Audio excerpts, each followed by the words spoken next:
من یتق اللہ یجعل لہ مخرج ویرزقہ من حیث لا یحتسب، جو تقوی اختیار کرتا ہے اللہ تعالیٰ اس کو وہاں سے رزق دیتا ہے، اس کو ہر تنگی سے راستہ دیتا ہے، اور وہاں سے رزق دیتا ہے جہاں سے اس کو وہم و گمان بھی نہیں ہوتا۔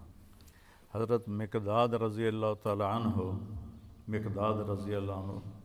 پیشاب کرنے گئے تو سامنے ایک سوراخ تھا، جہاں وہ بیٹھے پیشاب کر رہے تھے سوراخ تھا، تو ایک چوہا اندر سے نکلا اور 1 دینار آپ کے سامنے پھینک کے اندر چلا گیا، پھر گیا، پھر ایک دوسرا دینار لے کے آیا، پھر 3، پھر 4، پھر 5، پھر 6، پھر 7، پھر 8، 19 دینار اس نے اپنے سوراخ سے نکال کے حضرت مقداد کے سامنے پھینک کے اندر چلا گیا۔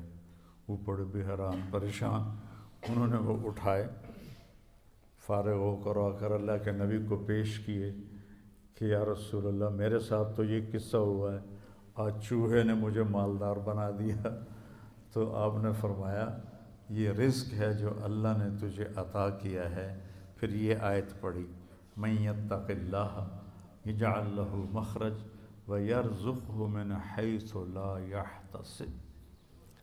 اب یہ راستہ صرف مسلمان کے پاس ہے کہ اگر وہ تقوی اختیار کرتا ہے تو اسے اللہ وہاں سے دے گا جس کا اس کو وہم و گمان بھی نہیں ہوگا۔ من یتق اللہ یجعل لہ من امرہ یسرا، جو تقوی اختیار کرے گا اللہ اس کے لیے آسانیاں پیدا کر دے گا۔ من یتق اللہ یکفر عنہ سیئاتہ ویعظم لہ اجرا، جو تقوی اختیار کرے گا اللہ اس کے گناہوں کو معاف کر دے گا، صاف کر دے گا۔ یکفر کا مطلب ہوتا ہے نشان مٹا دینا،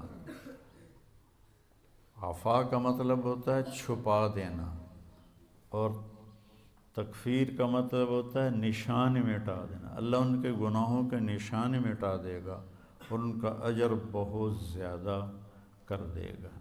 ان تصبروا وتتقوا لا یضرکم کیدہم شیئا ان اللہ بما یعملون محیط۔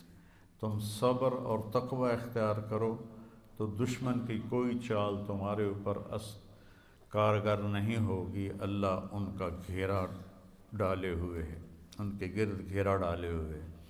تقوی کی مثال کیا ہے؟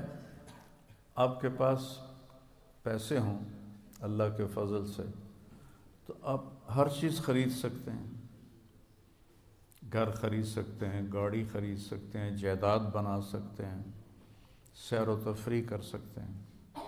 تو تقوی ایک ایسا سرمایہ ہے جس سے آپ دین کے ہر عمل پہ چل سکتے ہیں۔ تقوی ایک ایسا سرمایہ ہے جس پر آپ دین کے ہر عمل کو اپنا سکتے ہیں اور اس پہ چل سکتے ہیں۔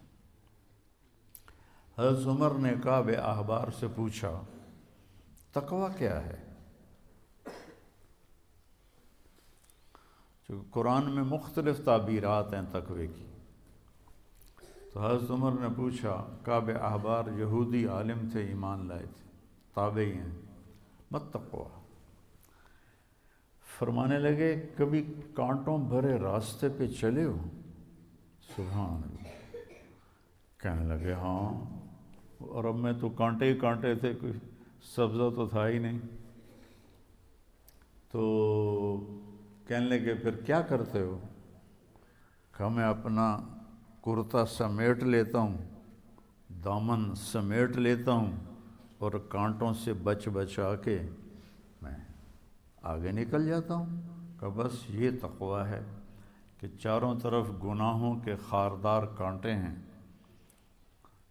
اس سے اپنے دامن کو بچا کر پار نکل جاؤ۔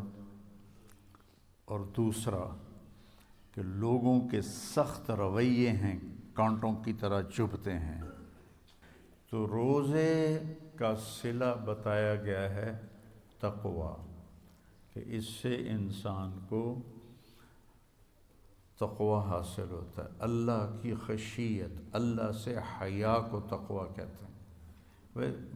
ایک گناہ نہ کرنا کہ دوزخ میں جاؤں گا، یہ بھی ایمان کا حصہ ہے۔ ایک گناہ نہ کرنا کہ مجھے اللہ سے شرم آتی ہے، مجھے اللہ سے حیا آتی ہے، یہ حیا کا جو درجہ ہے یہ خوف کے درجے سے بڑا ہے۔ یا ایھا الذین آمنوا، یہ عزت صرف اس امت کو ملی ہے اور کسی امت کو یہ اعزاز نہیں ملا۔ کتب علیکم الصیام، تم پہ روزے ہم نے فرض کیے ہیں، کما کتب علی الذین من قبلکم، جیسے تم سے پہلے لوگوں پر ہم نے روزہ فرض کیا تھا تم پر بھی فرض کیا ہے۔ کیا ملے گا؟